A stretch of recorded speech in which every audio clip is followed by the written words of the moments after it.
Со слаба посетеност и само делумно почитување на препораките по пауза од 2,5 месеци во нашиот најголем туристички центар Охрид беа отворени угостителските објекти, но не сите. Во некои од оние кои што почнаа со работа, вработените носеа маски, но не и заштитни ракавици, а бројни се и примерите каде на една маса седеа повеќе од двајца.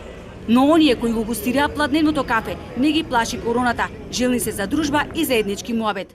Многу, едва чекав да се отвори кафиче, да пиемо кафе, да се дружиме и така. Многу ни недостасуваше и сега добро е веќе се враќаме во нормала со примера на мерките кои што се препорачани. Ние не можеме да изигруваме полицајци, па да им бараме на гостите извод од матична книга на родени или венчален лист, велат угостителите, кои се единствени во размислувањата дека препораките се специфични, тешки, но и скапи за исполнување. На една маса може да седат 2 лица или 4 лица ако се од иста фамилија. Само тоа не знам како ќе го докажеме дали се од иста фамилија, пошто ние немаме право да легитимираме гости. Угостителските објекти работа со исполнетост на капацитетите од 30 до 60%, а загубите од неколку месечето неработење се ненадоместливи. Ако земеме вкупно кири, плати, добивка, значи имаме роба која е со поминат рок, па можете да ги надмини до 15-20 илјади евра.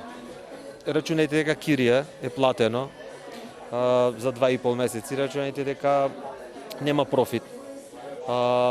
Плати ние префаливме и за март месец, тука не бевме подкрепени од државата, значи префаливме од собствени средства и исплативме комплетна плата за сите вработени.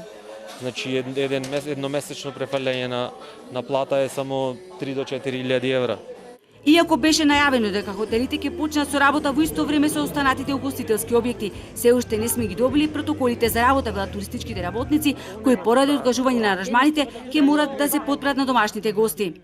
Поради тоа што и ретко кој во вакви услови кога е несигурно време би се осудил да тргне на патување некаде во странство. Ајде, може во соседниве држави, да, меѓутоа за подалеку едноставно не знаеш дали ќе прогласат пак карантини, можда ќе остане некој некаде. Истото важи и за овде. Некој од подалеку не знам дали би се осудил да дојде.